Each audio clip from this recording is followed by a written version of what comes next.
far as I'm concerned, fuck hip hop. Hip hop don't love us. But all these niggas out here, like myself, at 53 still singing motherfucking songs, why we doing that? Because motherfucking hip hop jerked us. They took every motherfucking dime that they could fucking find that wasn't nailed down. So I'm really on some fuck hip hop shit.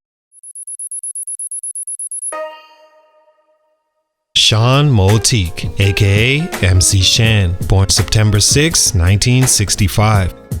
Today's feature is a legend in hip-hop, but not for all the typical reasons legends are. MC Shan's story is much one of sacrifice. He was a casualty of rap and the music business evolution that never gets credit for his actual contributions to hip-hop.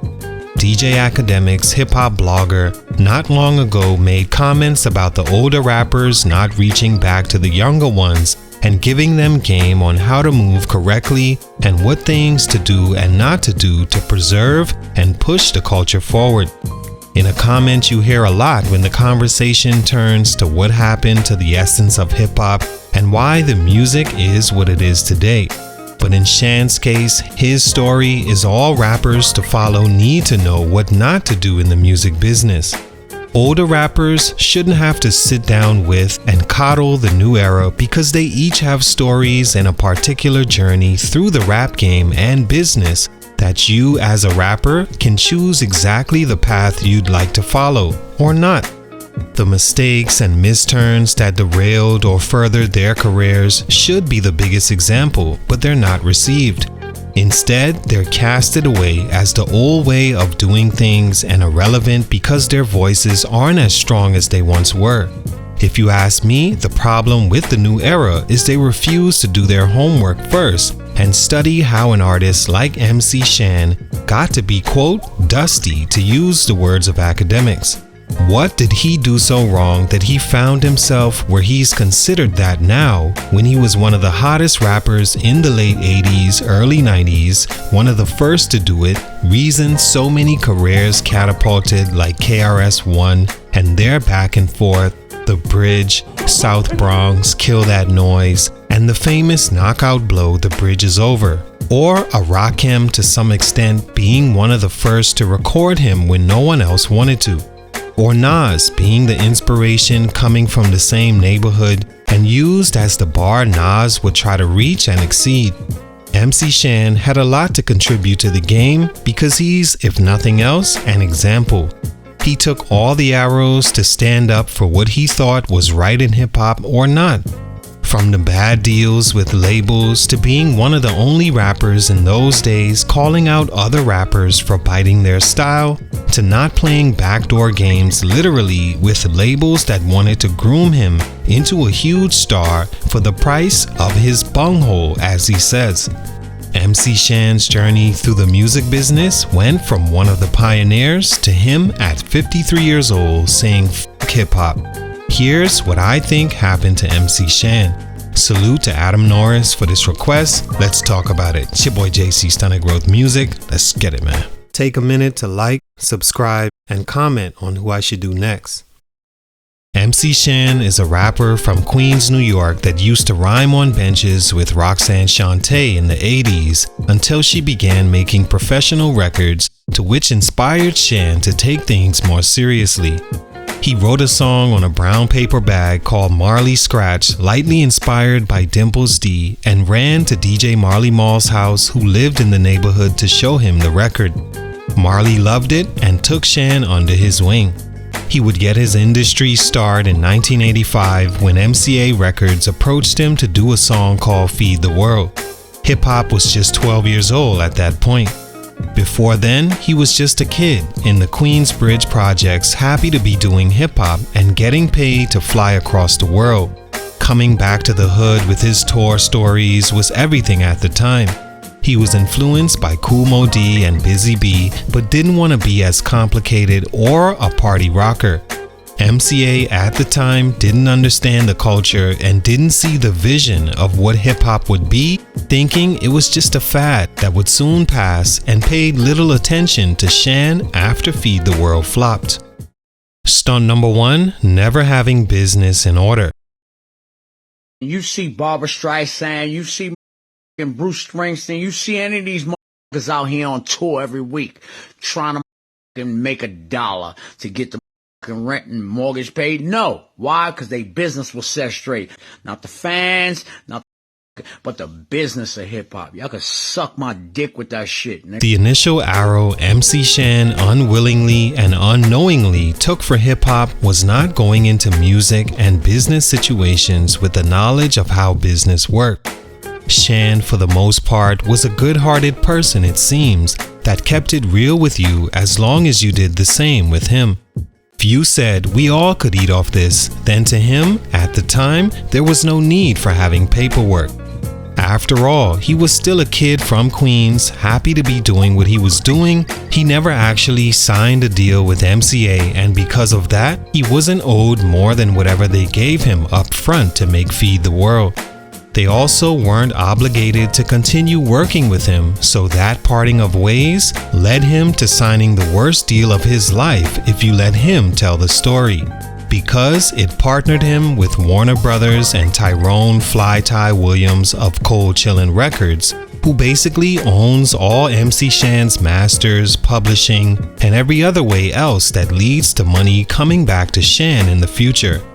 That deal he took off the strength of the relationship he had with Marley Marl and was assured he would be taken care of. But to this day, MC Shan still holds that situation accountable for how his career turned out, which is him not being paid for much musically, even though for years MC Shan unofficial albums and songs would release without his consent or even being in good standings with Cold Chillin' Records. It didn't help he was also indulging in the use of coke and crack cocaine around this time, which in the 80s was like the kids nowadays smoking weed. Whether not in his right mind because of the drugs or trusting people he thought he knew over correct business, it ruined Shan's career because it made him feel used and caused him to resent hip-hop for a long time, still to this day. Stunt number 2, not wanting to be groomed. There's something fucking wrong with this whole fucking hip-hop game. You know what I'm saying? They turn us against each other. Old school can't talk to the new because the old school may tell the new how not to get jerked and not how to get the fucking fucked up career like we had. For a long time, the entertainment industry has been accused of, quote, grooming artists into household stars in exchange for favors assumed to be sexual in nature. MC Shan had a unique lane in hip-hop because a young MC Shan before the effects of crack cocaine was a tough rapper from the streets, but also a ladies' man at some point in the same realm as LL Cool J. Warner Brothers and Benny Medina took notice to this and wanted to groom Shan into becoming the Fresh Prince of Bel-Air in hip-hop, a kid from the streets that cleaned himself up and became a household name.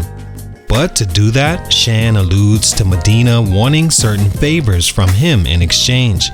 It was not certain that being of the sexual nature was the case with Medina, or if that was his intentions, but this information is directly from Shan's own recollection. Shan is also a guy that was molested as a child, as he recalls being touched by a man in the neighborhood that would let the kids drive his car but grope them as they did. He did this to Shan once and it changed his life. Playing that game in order to really advance in music wasn't an option for Shan, and so he never really did. In his mind, he escaped. From 1987 to 1990, Shan released 3 albums on Cold Chillin' and Warner Brothers. None ever really sold much records, and today he doesn't receive a dime in royalties from them. Stunt number 3, deciding to leave rap.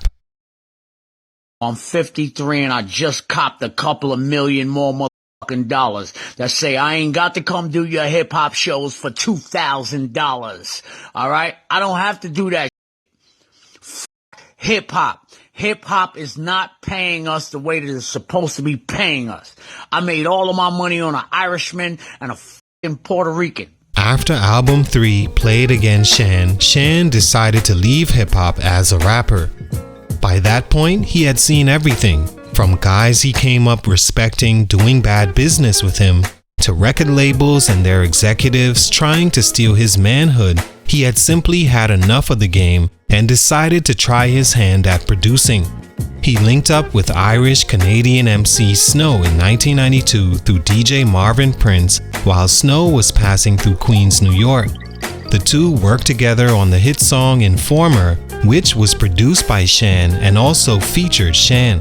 It peaked at #1 on just about every chart that mattered and was successful in the US as well as overseas, going platinum. It's that song Shan says keeps him afloat today. Says he never really got money in hip-hop, which is why he said hip-hop. From 1990's Play It Again Shan, he didn't release another album until 2017 when his career was said and pretty much done. He continued to work as a producer and doing other things so Warner, Benny Medina, Fly Tie, or anyone else wanting to profit off him and give him crumbs couldn't benefit. All in all, MC Shan was as important as they come. Had it not been for him, many other artists would have been robbed or taken advantage of in other ways that may have destroyed their lives. His story is what should be the focus. Yes, it all seemed to be of the short end of the stick, but he pioneered the artist getting jerked so new artists won't have to. He also put Queensbridge on the map for guys like Mobb Deep, Capone and Noriega, 50 Cent, Ja Rule, Nicki Minaj, and of course Nas to flourish. Sadly, he didn't get to live it up like them, nor does he want to. With no apologies, to him, it's hip-hop. Salute, much respect to the OG MC Shan. It's your boy JC Stunted Growth Music, and I'm out.